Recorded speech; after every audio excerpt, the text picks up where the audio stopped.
గుజరాత్ రాష్ట్రంలోని పఠాన్ జిల్లాలో అక్రమంగా ఎర్రచందనం అమ్ముకుంటున్న ముగ్గురు నిందితులను ఆర్ఎస్ఏటీఎఫ్ పోలీసులు పట్టుకున్నారు. జిల్లాలోని స్థానిక పోలీస్ సిబ్బంది సహకారంతో ఉత్తమ్ కుమార్, నందకిషోర్ సోని, జోషి, హన్స్రాజ్, ఠాకూర్, పరేష్ జీని అరెస్ట్ చేశారు. నిందితుల వద్ద నుండి 5 కోట్ల రూపాయల విలువ చేసి 155 ఎర్రచందనం దుంగలను, టయోటా బ్రెజా కారును స్వాధీనం చేసుకున్నారు.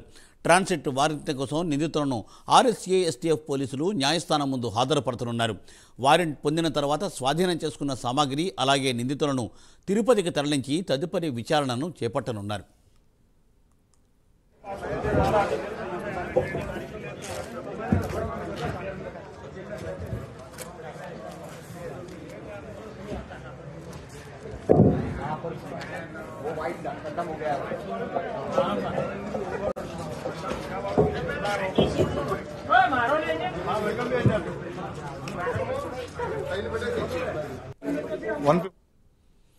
గుజరాత్ రాష్ట్రంలోని పఠాన్ జిల్లాలో అక్రమంగా ఎర్రచందనం అమ్ముకుంటున్న ముగ్గురు నిందితులను పోలీసులు పట్టుకున్నారు. వారిని తిరుపతికి తరలిస్తున్నారు ట్రాన్సిట్ వారెంట్ మీద.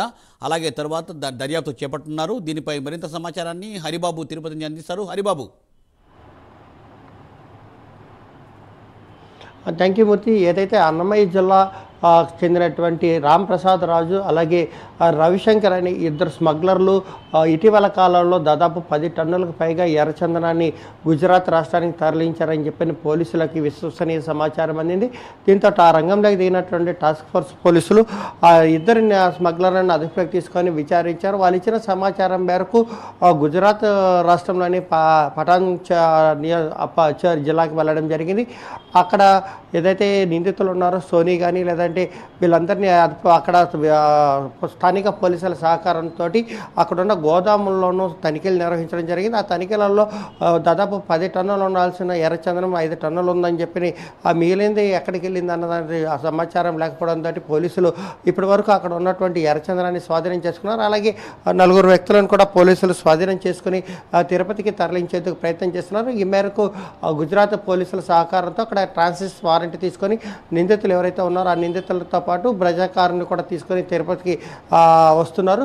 అయితే నిందితులు ప్రాథమికంగా ఇచ్చిన సమాచారం మేరకు ఇక్కడి నుంచి గుజరాత్కి ఎర్రచందనం తరలించి గుజరాత్ నుంచి రాజస్థాన్ నుంచి నేపాల్ మీదుగా చైనాకి ఎర్రచందనాన్ని తరలించేందుకు ప్రయత్నాలు జరిగాయని, ఆ మేరకు కొంత సరుకు కూడా ఈ మార్గంలో వెళ్ళినట్టు కూడా కొంత సమాచారం నిందితుల నుంచి పోలీసులు రాబట్టినట్టు తెలుస్తుంది. ఏది ఏమైనప్పటికీ డిఎస్పీ షరీఫ్ ఆధ్వర్యంలో జరిగిన ఈ రైడ్లో మొత్తం నిందితులందరినీ తిరుపతికి తరలిస్తున్నారు. వాళ్ళని తిరుపతికి వచ్చిన తర్వాత పూర్తిస్థాయి వివరాలను సేకరించి ఎక్కడి నుంచి ఎక్కడికి ఎర్రచందనం తరలించారన్నది పోలీసులు సేకరించే అవకాశం ఉంది. మిగిలిన ఎర్రచందనం నేపాల్లో ఉందా రాజస్థాన్లో ఉందా అన్నది మాత్రం పోలీసులు దానికోసం ఇప్పుడు ఆరా తీస్తున్న పరిస్థితి అయితే కనిపిస్తోంది. Murthy. Thank you Haribabu. Thanks for update.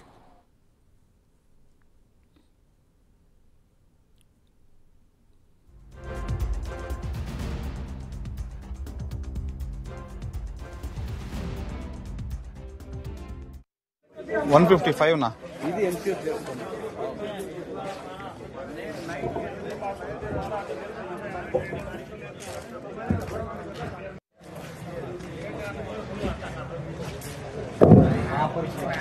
वो वाइट खत्म हो गया।